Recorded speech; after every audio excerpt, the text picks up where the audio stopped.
Assalamualaikum warahmatullahi wabarakatuh. Selamat pagi dan salam sejahtera untuk kita semua. Izinkan saya berdiri di depan sini. Nama saya Afif, saya Climate Change Lead di Inovasi, jadi program kemitraan antara pemerintah Australia dengan pemerintah Indonesia. Ini paparan tentang perspektif gender, disabilitas, dan inklusi sosial, atau biasa dengan akronim GETC ya. Jadi mungkin sudah banyak yang kenal. Jadi seperti disampaikan tadi oleh Mbak Oki ya, jadi ini bukan beban baru yang masuk di dalam cerita gitu, tapi ini adalah bagaimana kita memiliki perspektif sebagai penulis yang kemudian nanti mengalir di dalam cerita secara kesadaran penuh bagaimana kita mengarus utamakan GETC ini di dalam cerita. Saya nanti akan bagian awal dari presentasi ini, nanti kemudian akan dilanjutkan oleh Bu Galuh tentang perspektif khusus disabilitasnya yang lebih kaya dari beliau nanti. Nah, mengapa ini penting ya GETC ini? Jadi tujuan kita adalah kita ingin berbagi mengapa penting mengembangkan buku ini dengan perspektif kesetaraan gender, ya, lalu disabilitas dan inklusi sosial. Yang kedua adalah bagaimana Bapak Ibu sekalian nanti bisa mengembangkan buku melalui konten, bahasa maupun visual di dalam buku anak ini untuk mempromosikan kesetaraan gender, disabilitas, dan inklusi sosial. Jadi ini yang dua ini yang kami harapkan nanti Bapak Ibu sekalian pada saat memulai menulis itu sudah dalam pikiran ada perspektif tentang GETC ini. Nah, pertanyaannya adalah mengapa perspektif GETC ini penting untuk kita semua. Ya. Yang pertama adalah bahwa perspektif ini bisa menumbuhkan pemahaman dan empati. Jadi ada empati ya, ada pemahaman kita terhadap perspektif GETC ini dan kemudian ada empati kepada orang yang berbeda misalnya ya, mau berbeda jenis kelamin maupun berbeda status sosial maupun berbeda keadaan fisik misalnya. Itu adalah penting bagi kita sekalian. Lalu yang kedua adalah memberikan representasi yang adil ya, keterwakilan yang adil. Jadi tidak seluruhnya tentang laki-laki atau tidak seluruhnya dominasi oleh perempuan dan seterusnya. Itu perspektif itu yang penting supaya keterwakilan itu adil. Nah, yang ini yang penting sekali untuk supaya memandu pembaca ya, untuk anak-anak kita ya. Karena anak-anak ini akan dibangun kesadarannya gitu ya. Jadi mendorong berpikir kritis. Jadi anak-anak ini juga punya kesadaran tentang gender ini sejak dini ya, atau GETC ya sejak dini. Jadi anak-anak belajar untuk memahami isu sosial lebih mendalam ya. Jadi ini kalau kita masuk dalam cerita. Nah, yang berikutnya adalah dia bisa mengubah pola pikir dan mungkin norma sosial yang selama ini terbentuk, terbangun. Misalnya ya, selalu digambarkan di dalam ilustrasi misalnya anak perempuan nyapu di rumah gitu.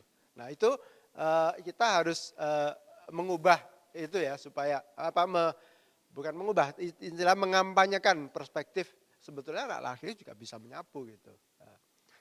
Nyatanya misalnya kita tahu bahwa memasak biasanya main masak-masakan itu anak perempuan, tapi giliran nanti dewasa menjadi chef banyak orang laki-laki. Jadi perspektif ini, norma yang seperti ini dalam buku cerita akan sangat penting Bapak Ibu sekalian untuk mencoba mengarus utamakan supaya bahwa sesuatu hal itu bisa dilakukan baik oleh laki-laki maupun oleh perempuan. Ya. Dan yang terakhir adalah dia mempersiapkan anak-anak kita ya untuk nanti berperilaku, menjalani hidup dengan perspektif GETC yang lebih baik. Nah, sekarang bagaimana caranya ya? Bagaimana caranya?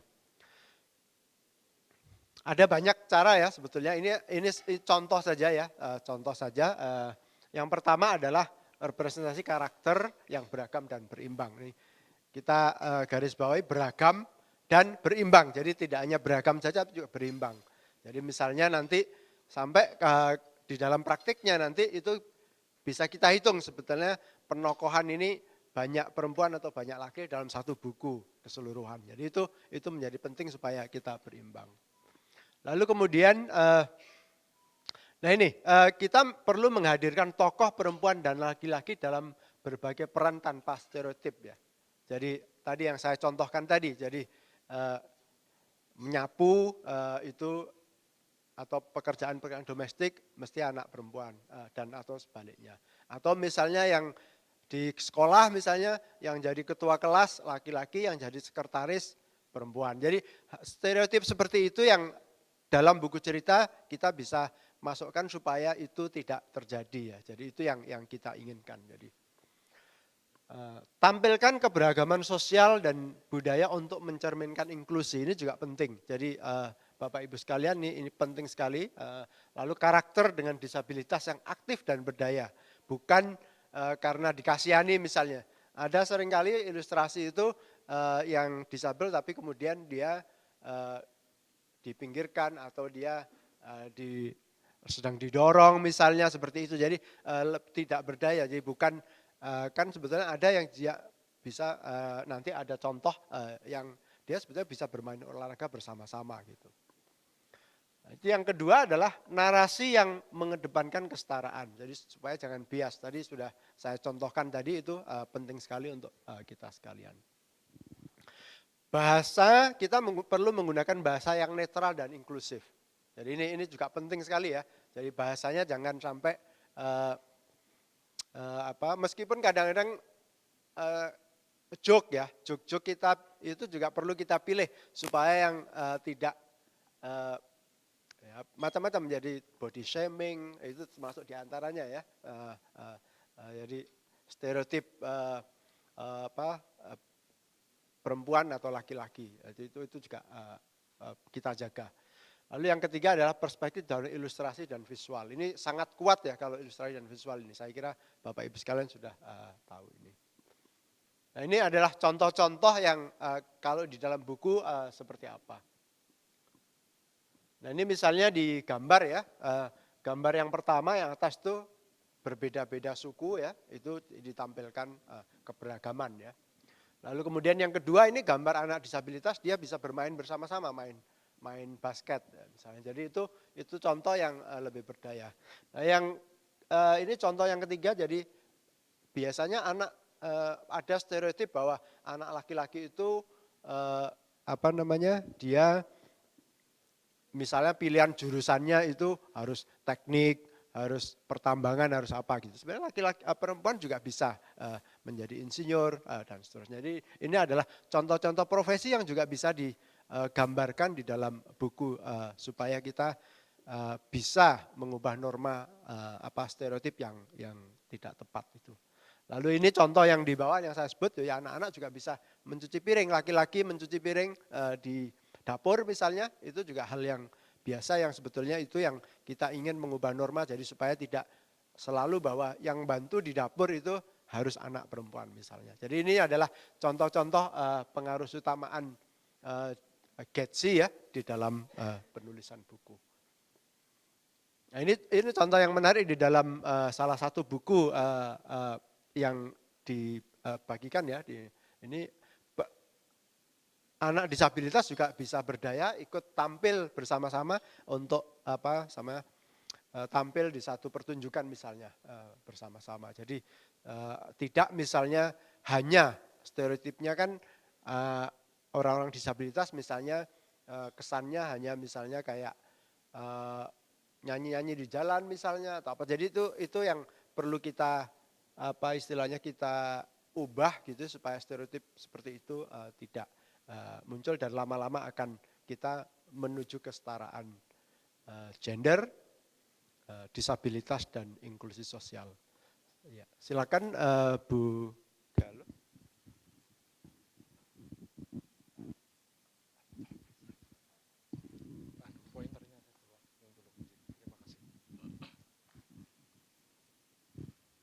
Ya, terima kasih atas kesempatannya Pak Apip. Assalamualaikum warahmatullahi wabarakatuh. Selamat pagi. Apa kabar teman-teman semua? Baik, alhamdulillah. Oke,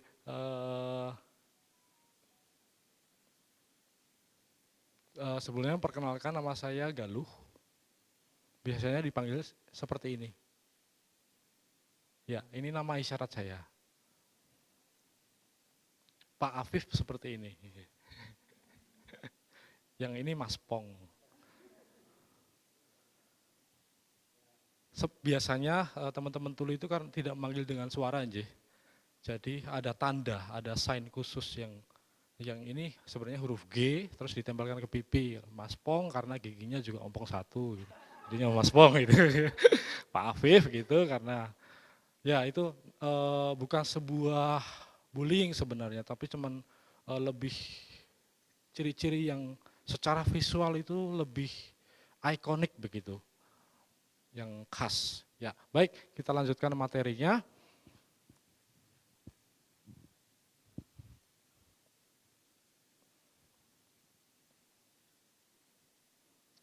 Biasanya anak-anak ketika bertumbuh dan berkembang itu akan ada hambatan untuk pemahaman, untuk memahami bahasa misal.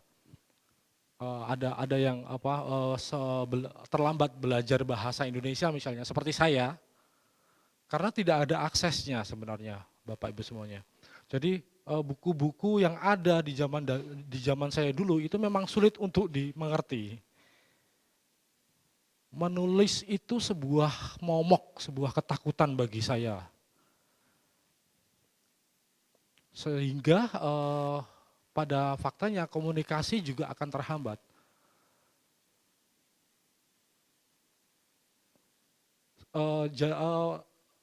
Lebih jauh lagi saya menemukan buku-buku yang ada di situ itu bukan buku untuk saya. Bukan buku-buku untuk orang yang seperti saya. Banyak orang-orang awam yang menganggap bahwa anak-anak itu selalu bahwa ketika bertemu dengan orang disabilitas itu selalu konsepnya itu selalu buruk. Disabilitas itu bodoh, disabilitas itu lambat, atau gagu misalnya, bisu. Nah, atau selalu ditempatkan kembali lagi seperti stereotip negatif, yaitu selalu berada di bawah.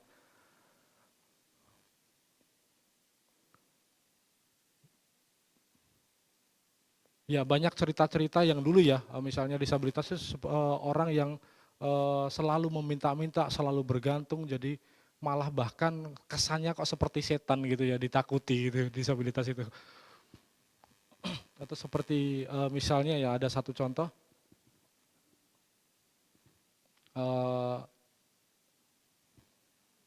ada satu teman cerebral palsy, badannya memang ya seperti itu, untuk berjalan saja sulit, tapi dia bisa naik mobil. Nah suatu hari ketika dihentikan oleh Pak Polisi, waktu dibuka kacanya, polisinya kabur malahan. Karena udah ketakutan sendiri, lah ini disabilitas, saya harus gimana gitu. Polisinya kabur sendiri. Nah pertanyaannya, kenapa anggapan orang-orang terhadap disabilitas itu selalu negatif? Apakah dari cara ketika diberikan informasi dari buku-buku atau dari manapun, literasi manapun bahwa disabilitas itu adalah orang yang kurang atau bagaimana sehingga masyarakat awam itu mendapatkan informasi yang negatif tentang disabilitas.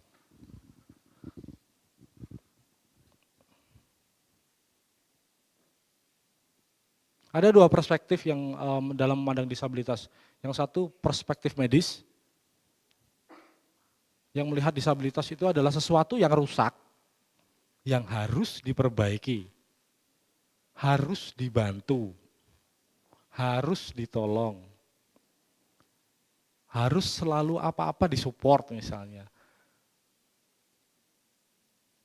Dan di situ disabilitas akan menjadi orang yang person yang pasif. Dan perspektif medis ini selalu salah satu contohnya dari perspektif medis ini selalu dihubungkan dengan terapi. Misalnya saya tuli, kan nggak kelihatan disabilitas ya saya ya, dari fisik nggak kelihatan. Tapi punya hambatan, tantangan yang saya miliki, yang saya hadapi itu sebenarnya banyak ya. Nggak bisa mendengar, nggak bisa mendapatkan informasi, melihat TV begitu, atau kajian, atau kelas-kelas umum itu informasinya sangat sulit untuk saya dapatkan. Tapi kalau orang melihat, oh ini tuli, ini harus diterapi supaya bisa dengar. Jadi fokusnya nanti akan diterapi supaya bisa bicara. Misal ada yang pakai kursi roda begitu ya, fokusnya selalu bagaimana caranya supaya bisa diterapi, supaya bisa jalan. Dipijetkah atau diapakan, diterapi supaya dia bisa kembali menjadi dalam tanda kutip normal. Nah, perspektif ini yang membuat anak-anak nanti akan berpikir bahwa ternyata orang-orang yang seperti ini, disabilitas ini memang harus ditolong, harus dibantu, harus dikasihani, kita harus kasihan terhadap mereka. Nah, sedangkan ketika misalnya saya tuli, nanti fokusnya dari perspektif medis ya, itu fokusnya akan 100% terhadap kerusakan pendengaran saya saja. Fokusnya 100% terhadap kerusakan pendengaran. Atau misalnya disabilitas buta, itu kan fokusnya di 100% di kebutaannya. Padahal saya punya kemampuan lain, saya punya daya tangkap lain, saya punya dulu waktu masih muda saya aktif banget ya secara fisik, saya ikut olahraga apapun, saya secara fisik bisa melakukan apapun. Dampaknya apa? Saya memang terlahir tuli, ya, tumbuh dan berkembang sebagai tuli. Dan di label dengan perspektif yang dari perspektif medis tersebut. Saya harus menjadi orang normal. Akibatnya dari SD, SMP sampai kuliah, saya kuliah di EGM jurusan psikologi S1 itu saya menempuh waktu 10 tahun, Bapak Ibu. S1 10 tahun. Karena saya fokusnya hanya membaca bibir. Padahal dosennya ada yang brewok. Ada yang pakai mic di depan jadi bibirnya nggak kelihatan. Terus ada mohon maaf, ada dosen yang giginya ompong-ompong semua gitu. Saya jadi bingung, itu distraksi menurut saya yang kalau saya harus baca bibir ya, saya secara 20 tahun, 30 tahun itu fokus hanya untuk membaca bibir saja. Saya bahkan dari membaca bibir itu tidak bisa menangkap 10% dari informasi itu nggak bisa saya tangkap. Nah, saya tahunya dari mana? Ketika saya kemudian di S2, alhamdulillah saya mendapatkan beasiswa S2 di Australia, di situ ada akses bahasa isyarat untuk saya.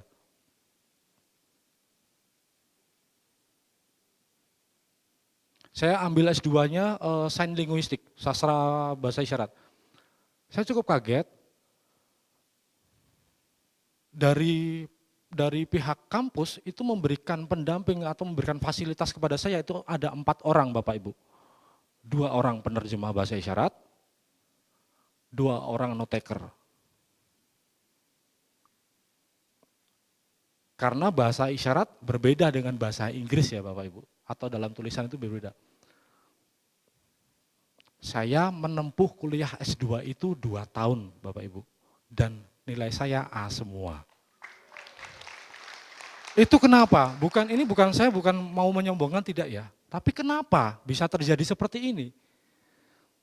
Karena perspektif disabilitas di sana itu bukan sesuatu yang kurang, bukan sesuatu yang negatif, bukan sesuatu yang lemah, bukan sesuatu yang tidak sempurna, bukan. Tapi justru mereka perspektifnya adalah benar-benar mendukung, mereka menempatkan perspektif dari sosial budaya. Bahwa tuli itu bukan disabilitas, bukan hambatan. Tuli itu bukan sesuatu yang rusak. Tuli hanyalah kelompok minority linguistik. Mereka punya budaya, punya bahasa sendiri, tapi minoritas. Nah kalau di Indonesia, bahasa isyarat dianggapnya dari dulu ya itu primitif, bahasa Tarsan gitu.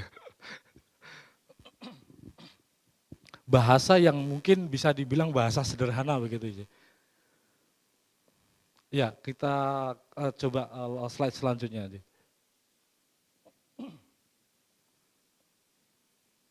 Nah, melihat dari dua gambar ini ada dua kelompok yang berbeda. Artinya kesetaraan.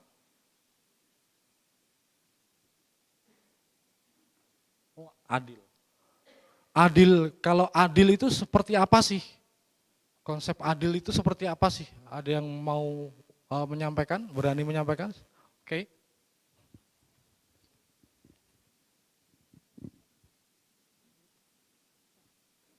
Mohon izin, terima kasih. Saya Novi Megalestari, saya dari Papua. Kebetulan di sini dibahas tentang inklusivitas, saya tertarik sekali. Jadi ini berdasarkan apa yang saya alami dan saya rasakan karena kebetulan anak pertama saya itu dia autis. Jadi pengalaman ketika kami di Papua itu sangat kesulitan untuk mencari sekolah yang inklusif. Itu dan saya rasa umum lah, masih umum sangat di Indonesia masih terjadi itu, terutama di Papua. Jadi ketika masuk ke sekolah banyak penolakan gitu. Lalu jadi dari situ saya menyimpulkan bahwa adil untuk anak saya atau mungkin anak-anak disabilitas atau anak-anak dengan perspektif yang berbeda gitu ya yang dilihat orang, itu adalah harusnya mereka memperoleh dukungan yang sesuai dengan kesulitan atau kebutuhan mereka. Jadi mereka mendapatkan support sesuai dengan kondisinya mereka, tidak disamaratakan. Begitu, betul. Oke, mungkin begitu saja. Terima kasih. Betul sekali. Ya silakan tepuk tangan untuk banyak. Betul sekali. Ya, langsung ada yang menjelaskan. Nah, inovasi mengundang saya untuk berbagi sedikit tentang teman-teman disabilitas itu. Adil itu, setara itu ya bisa didapatkan sebenarnya. Kesempatan untuk bisa belajar bersama. Tapi kalau saya duduk di depan dan nggak ada penerjemah, bagaimana? Itu kalau menurut saya memang belum adil sih. Setara, tapi itu sesuai dengan konteksnya, sesuai dengan situasinya.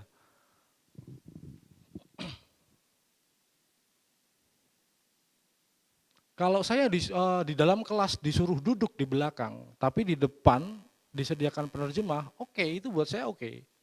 Nggak apa-apa, nggak masalah. Tuli harus duduk di depan supaya bisa lebih dengar, yang nggak ada sangkut pautnya. Nah, di gambar yang kedua, dari dua gambar ini, mohon maaf, ini yang paling pas, adil dan setara itu yang gambar mana? Yang gambar bawah, Yang kiri atau kanan? Yang kanan, iya. Mungkin yang kiri itu memberikannya adil, aksesnya sama, aksesnya setara, kotaknya juga sama, satu-satu kotaknya. Tapi kan yang satu pakai kursi roda, bagaimana dia bisa naik ke, artinya itu tidak sesuai dengan kebutuhan seperti yang Mbaknya bilang tadi.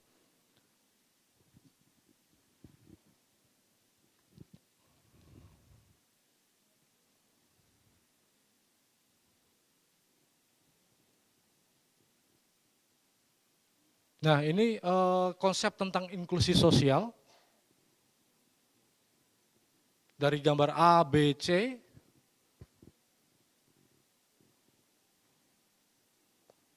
Kira-kira mana yang termasuk inklusi sosial menurut Bapak Ibu? Dari gambar A, B, C. Gambar yang mana? Yang A, yang B atau yang C?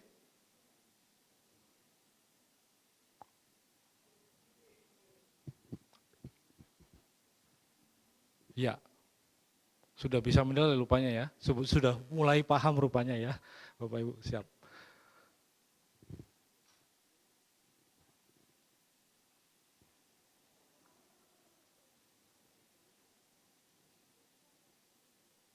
Ada buku cerita dari Litara, itu yang membuat konten dengan cerita yang cukup bagus, ada tulinya di situ. Mereka mengkonsep bagaimana tuli itu bisa menikmati musik.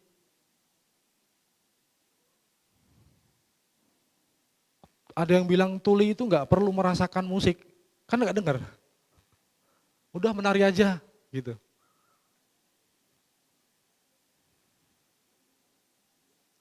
Tapi di sini gurunya memberikan kesempatan untuk tuli itu bisa menemukan pengalaman dalam menikmati musik. Oh, seperti itu. Nah, nanti tergantung anaknya nyaman nggak? Misalnya saya sendiri sebenarnya suka musik saya. Saya suka nyanyi juga. Tapi sekarang saya nyanyinya pakai bahasa isyarat. Waktu kolaborasi dengan Kak Yura kemarin, 4 tahun yang lalu kalau nggak salah, di Merakit Mimpi judulnya.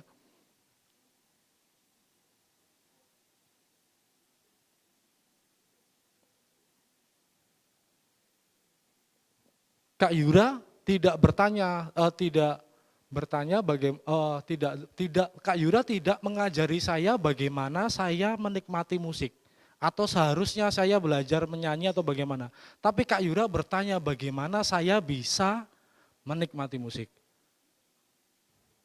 Oke, ya saya bilang, saya menikmati musik dengan merasakan getaran. Saya bisa lepas sepatu begitu, terus kemudian dari timnya itu memberikan sebuah papan begitu yang speakernya ditaruh di atas papan tersebut. Sehingga saya berdiri di papan tersebut sehingga getarannya bisa sampai saya rasakan pakai kaki.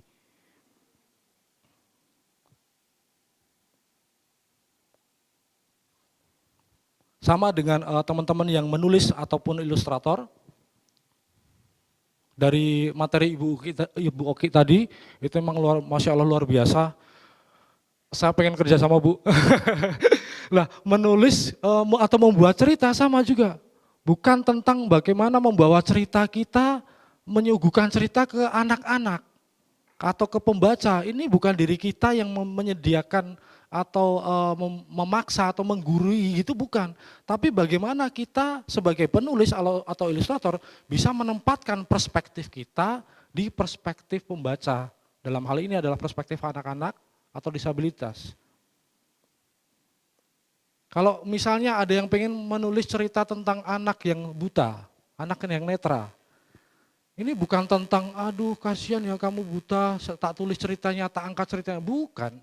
Bagaimana caranya supaya kita bisa dapat perspektif anak tersebut, anak yang netra tersebut.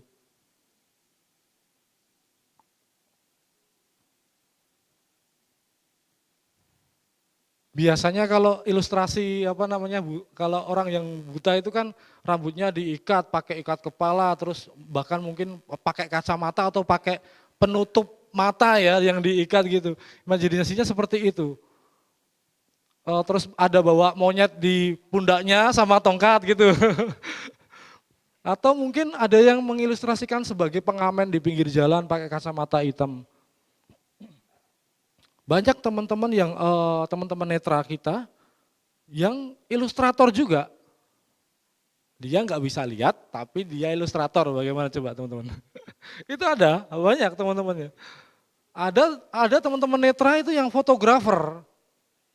Kok bisa? Kan gitu kan. Ada teman-teman netra itu yang kerjanya membuat keramik. Dan keramiknya diwarnai. Nah kan, itulah yang harus kita coba cari, kita coba gali perspektif yang semacam itu. How? Bagaimana mereka bisa sampai seperti itu? Bagaimana supaya disabilitas itu bisa aktif, bukan disabilitas yang pasif. Begitu ya teman-teman. Begitu ya teman-teman, ada gambaran atau malah tambah ruwet?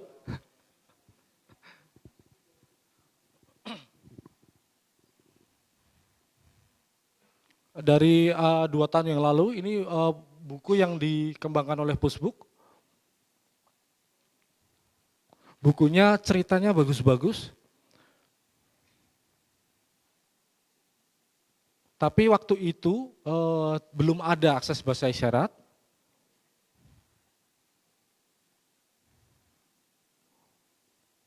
Anak-anak itu tertarik kalau bukunya itu ada kata kuncinya.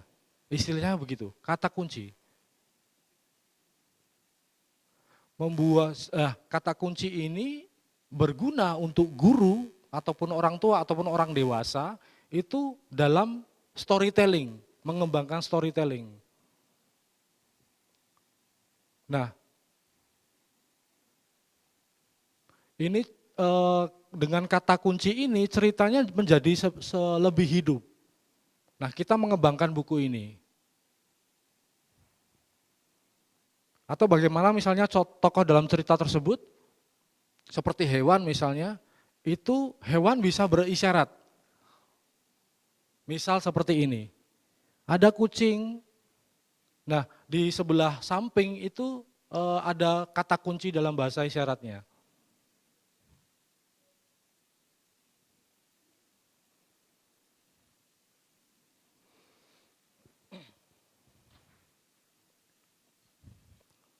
Ya, sebenarnya kalau boleh dirangkum, tidak apapun itu tidak ada yang sempurna.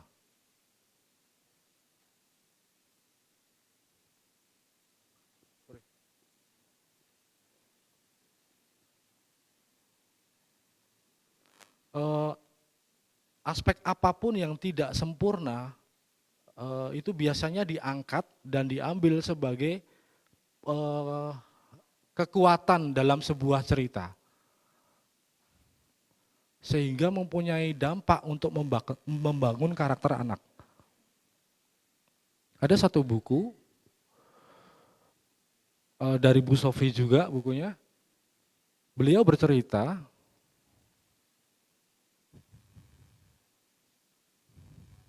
dari gambar di bukunya tersebut, di ilustrasinya itu kata-katanya sedikit, nggak banyak runtutan, nggak banyak rentetan kata-katanya, nggak banyak, cuma sedikit. Saya sendiri pernah membaca buku tersebut dan saya sangat tertarik dengan buku tersebut karena buku tersebut menurut saya berkualitas. Anehnya, yang pernah saya dengar kalau nggak salah Ibu Sofi, bukunya itu ditolak oleh penerbit-penerbit di Indonesia. Tapi lucunya di Jepang buku tersebut menang. Seumur hidup saya selalu kesulitan untuk membaca buku di Indonesia. Ketika saya membangun sekolah pertama tuli, sistem yang dipakai adalah sistem pertama di Indonesia yaitu bilingual, memakai bahasa isyarat dan bahasa Indonesia. Tidak ada buku yang bisa menjadi panduan untuk sekolah saya.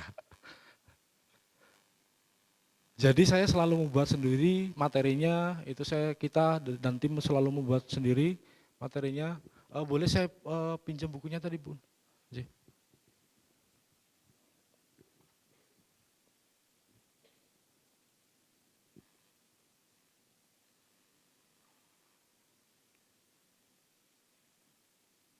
Ya, ini buku ini malah ketemunya nggak sengaja. Jadi ini buku iseng ceritanya. Iseng aja main-main. Ini adalah materi yang dibuat sebenarnya secara spesifik, secara khusus untuk anak-anak ketika dalam satu konteks begitu. Jadi tidak ada kata-katanya, cuman gambar saja. Nah, kita memang membiarkan anak-anak supaya bisa berimajinasi, bercerita sendiri, mereka merangkai cerita sendiri dari gambar yang ada.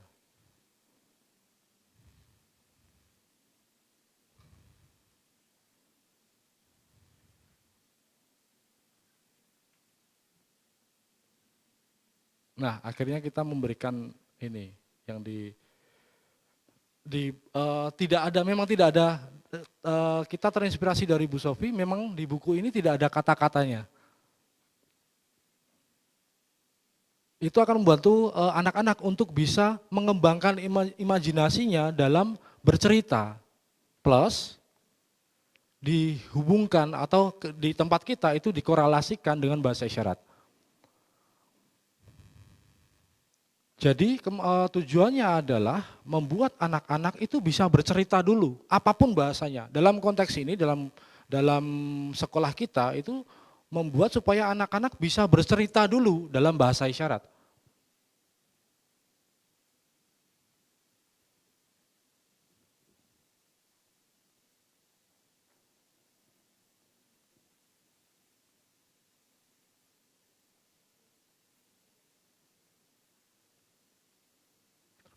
Mungkin teman-teman pernah dengar buku Hungry Caterpillar. Ya. Itu kan buku yang simpel ya. Tapi manfaatnya banyak banget. Dan anak-anak kita yang ada di sekolah itu sangat suka sama buku itu. Jadi dari 8 tahun saya mendirikan sekolah saya, belum pernah anak-anak itu mau baca buku. Pasti mereka akan main HP kayak gitu ya biasa. Nah, bagaimana caranya ketika kita membuat cerita atau membuat buku yang bisa memancing rasa gembira, rasa kesenangan anak-anak supaya anak-anak bisa menikmati buku tersebut. Dan pada akhirnya buku tersebut bisa berdampak untuk anak-anak. Mohon maaf kalau ada banyak kekurangan dalam kata-kata saya, semoga apa yang bisa saya sampaikan bisa membantu teman-teman yang ada di sini semua. Kalau misalnya nanti ada pertanyaan bisa disampaikan lebih lanjut. Monggo Pak Afif, terima kasih.